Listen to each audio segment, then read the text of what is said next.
Hey guys, so actually I just got a package in from Little Prince Nursery, and when I started doing this video I didn't realize that my microphone was hanging halfway down my shirt. I mean, how you don't notice that is beyond me. I've opened a couple things up already, but I did want to show you them and show you how everything's coming in. So each plant is done in an individual tube here, and it came with a top layer of paper with instructions on how to take everything out and such. So a couple of the things that I've already unpacked I want to show you is one of their walk-on me's, which is green carpet. This is called Latin name Hernaria glabra. I was looking for things to place in and around the memorial garden for when I'm working on the pathway in there, and I wanted stuff to go in between the rectangles of work that I'm going to be laying. So I can't grow baby tears, but I really was attracted to things that looked like it, and this one is super adorable. It has succulent-like leaves, super adorable, like little jelly beans. Zones 5 to 9 will get only 1 inch tall and will get about 24 inches wide. So it says easily grown carpet for bright green foliage that turns bronze in the fall. Very soft to walk on. So I was really happy with this one.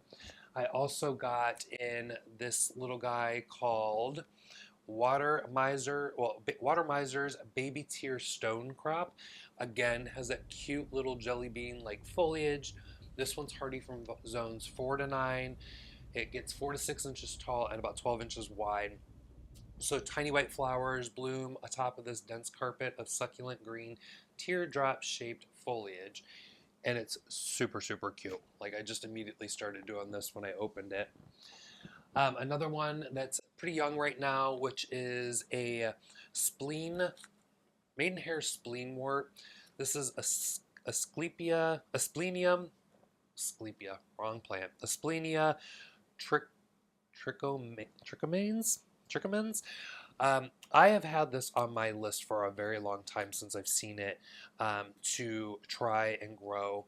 This is more of a crevice plant. It does not generally grow in the ground, but it likes being nestled in between rocks where there's like a lot of moisture retentive debris and such. So I plan to also plant it up kind of in the similar fashion, but this guy only gets 6 to 8 inches tall and wide, and it zones 5 through 8. Um, I just have a thing for ferns, and this one is super adorable. And then a little surprise in the box of something that I did not request was actually this Kalanchoe.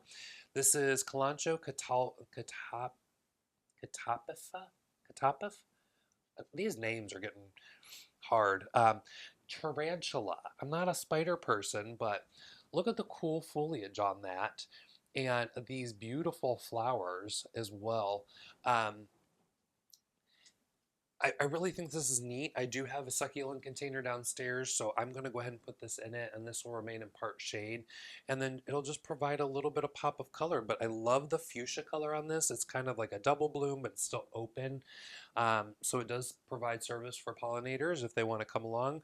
I don't know how much they'll use it, but really cool. It has like these like spoon tips at the end, really wicked, just like I'm assuming once it's done flowering, it's just going to look really cool in the container alone. But nice little surprise in the box here. I've got a couple more things that I'm going to open up. A lot more things. I'm lying. Okay, next one. Oh, I have an unhealthy addiction to agaves and mangaves, and this beauty caught my eye on the site, and I knew I needed one of them. She is in here good. She wouldn't go nowhere. Oh, ooh, look at it. Okay, so this is Agave.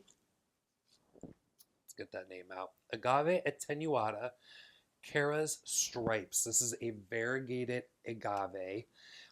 Just to point out, so when you're opening your containers, they're going to have rubber bands on them, and it has this. I don't like.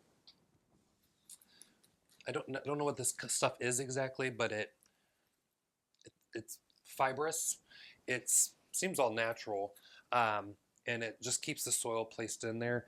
I've been just putting it in the bucket over here, but Look how pretty that agave is. It's soft. It doesn't have the hard prickers on the end that'll eat you alive, but it's lime green in the center, and then it has these blue-green edges to it. This one should get relatively big. It's hardy to zones 9, well, hardy in zone 9, full sun to part shade. Yeah, this one's gonna get 36 inches and a spread of 48 inches. So this one's gonna be a big one. This is a big girl. So I'm gonna have to find a special planter for her and get her potted up here soon. All right, next up, let's see. I know I've got a couple multiples in here because I requested things to be in multiples so that I could use them in certain areas. So let's see what this one is. Oh, so these are pincushion spike moss. Now this one is said to be hardy from zone 6 to 9, only gets 3 to 6 inches tall, 6 to 9 inches wide. Look at that little ball of cuteness. Oh, okay. I'm keeping the rubber band separate from this stuff. Look at that. Oh, it just makes you want to pat it. It's adorable. So if you are familiar with the Sala, oh gosh, these names. Sala Janella.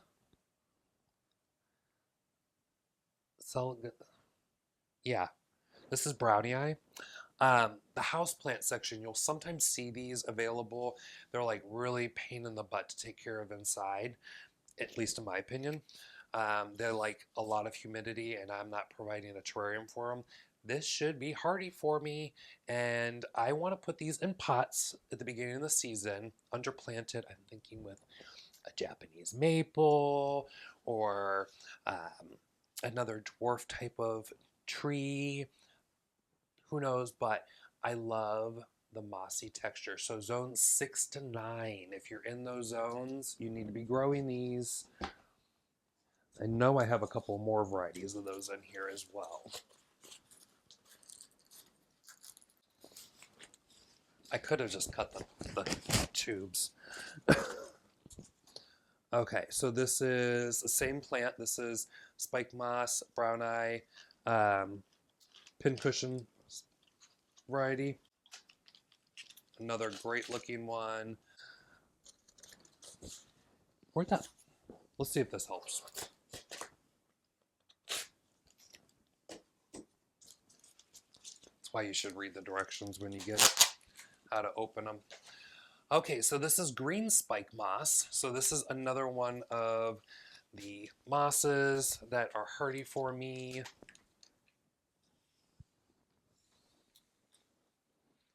Oh, look how this one's big. Look at that. Look at that fluffiness. Okay, so this is green spike moss, Sala Janella crassinia. Houseplant people are coming after me right now. Zone 6 to 9, 3 to 6 inches tall and 12 inches wide.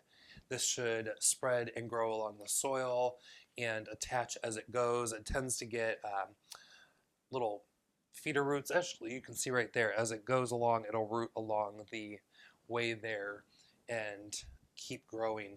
I absolutely love this. I hope I'm going to put these in a lot of like a protected area just to make sure that they don't get harmed during the winter. I'm going to do a little further reading on them as well because this will be the first time I'm actually growing these. Okay, I believe this is the next one. It's the same as the last one. Oh no, this is gold tip. Oh, let me tell you, before you go and work yourself up, get the just cut the tubes off. It's so much easier. All right. Oh, she's pretty too. Look at that fresh green, and I know we all need it so badly right now. Okay, so this is gold tip spike moss. So this is Sala Janella crassinia gold tips. This one is hardy from zones 6 to 10, 6 inches tall, 18 inches wide. Look how good, like these plants are big. Even if you're not in zone 6, You could easily overwinter these in a non-freezing garage, or you could bring these in and make these a house plant. Obviously, being a zone 10, they're going to do okay in the house. They just need a lot of humidity. At least that's what I've experienced and why I've stopped growing them in the house. And lucky to have found that these are hardy for me. But look at that bright, fresh green. I mean, you can tell there's a difference. Bright green, a nice emerald green, and then these guys growing together. Like, look at the contrast and texture. Okay, I don't want to misplace names here. This is exciting. Okay, so these tubes are done. What we got in here? Oh, I don't know what's in this one. Okay. Okay, so we have another of the green carpets. This is another gold tip. Yep. So let's see how it looks compared to the other one that we just got. Oh, okay, so getting two of them, you can see relatively the same size. So you're not going to be getting like one tiny, one big. That I do appreciate, because nothing bugs me more than when you get a really great looking one and then a crappy looking one and they're like, just how they grew. No, look how they grow. I mean, they're nice and thick plants. That I'm happy about. It's not like the others. I see that it's tall. Oh, it's not going to be a tall. It's going to be a trailer. This is a wire vine. I am obsessed with wire vine. I have to have it in my containers each year. Look at it. Look at it. These make me so happy. Every time I see them in the stores, I just get excited about them. So this one in particular is zones 7 through 9. So if I wanted to keep it, I would have to bring it inside. This gets 20 to 30 foot tall. So length. And it's going to be 5 foot. Oh my gosh, wait. This could get big. So 20 to 30 foot tall, 5 foot wide. So this one's going to like to climb or drape or wherever it can get its little things on. So think about that. I mean, that could really take over some real estate. Luckily for me, I'm using this as an annual and it's going to go into a container. Actually paired up with some of the stuff that's else is in here. Yeah, 20 an evergreen ground cover with small, round, bright green leaves on wire-like stems. Tiny cream green flowers will climb if grown on a trellis. So generally when I've gotten these from any of the stores, we just use them out of a container hanging off the side, and that's what my intentions are with this one. I do have a variety that's supposed to be hardy here. We're going to see if it comes back. It's also from Little Prince Nursery. And you can actually find some of their plants local in nurseries if they're getting them in. One of mine in particular does get some of their varieties in. As long as they're hardy perennial, they do pop up there. And one of theirs is listed for zone 6. So I tried it last year. Fingers crossed it's going to come back. I have it in really well draining soil, but in part shade. All right, looks like we got another spike moss here. I've got 2 ideas what I want to do with these before I put them on the ground this fall. I kind of want to do a living moss wall. I think that would be really cool. Or I just want to put these in the bottom of a container and really dress it up. But I feel like I would have to bring that container in since these are right at my zone, which might not be a bad thing. Just to beef them up and get them bigger before I let them stay out. But options are endless and spring's only right around the corner, so we gotta get to thinking. This is just the regular green, which is this one right here. So relatively close in size. This one's just slightly bigger, but really healthy plants. What's this guy? I know what it is. So I did bring in a few house plants.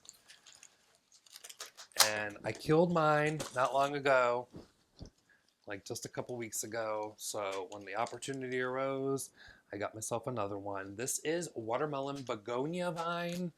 I actually want to use this in a container for outside this spring. I made a vow to myself, I'm not doing any more house plants, but if I can get this to go, it's coming in. Look at that, the beautiful variegated foliage on it. dark ruby red type of foliage. So trailing watermelon begonia. This is part of the Pelargonium family. Zones 9 to 10, 4 inches tall, but it's 24 inches long. And this one does best in part sun to some shade. And that's where mine will be. It's going to be near the back door with its next companion, which I'll open now. I'm running out of room. We're going to have to go back here. Okay. Oh. Okay, so it's got young foliage on it now, but as it continues to grow, it will get more of your normal fern expectancy type leaves where they're... Okay. So this is Arrowhead Fern, Doropteris nobilis. This is zones 10 through 11. This will get 20 inches tall, 20 inches wide, and does best to parts shade to shade. So as this gets taller, it's going to get that leaf on it. I'll throw the picture up on the screen for you. But I wanted to pair this with the watermelon begonia and then that wire vine. I thought that would be a really cute, small, simple pot of just foliage and textures. And that's, as soon as I saw them, I was like, I'll take those 3 together. That would be really pretty. Okay, 2 more. Promise, we're almost done. Another Spleen Maidenhair. So excited about these. Finally getting these. I've been waiting for this lady to propagate them local, and I never seem to time it right, but now I have my own. Yep. So these ones are both young plants, and that's fine by me. They could be just coming out of dormancy, but they're super freaking cute. Give me a water miser. So this must be a drought-tolerant plant. What's this guy? Oh, another baby tears stone crop. So sedum here. Let's see how this one looks. Oh, just as good. Look at this cuteness.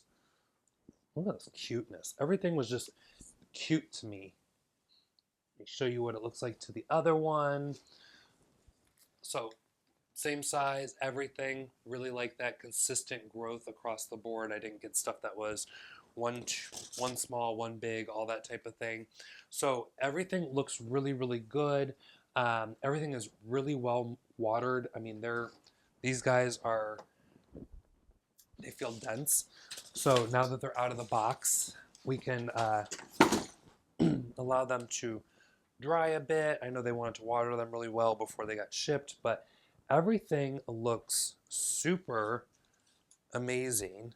Let me keep everything together so I know what I've got here. Lots of ground cover, short stuff, some really cute crevice stuff, which I'm really excited about those. Part of my collection. An interesting little freebie here. And then texture, lots of texture. So I didn't go with a lot of blooms per se, but what do we think? This pot? Oh, just rich. Rich in texture. Yes, there's color. I can't wait to plant this one up. And then we got some baby tear, well, the baby tears stone crop here. Everything looks amazing. I wouldn't have expected anything less. Thank you so much to Little Prince Nursery for sending this out to me. And I got my new little sticker, and I'm gonna go put this on my seed box now. So we will see you in the next video. Bye.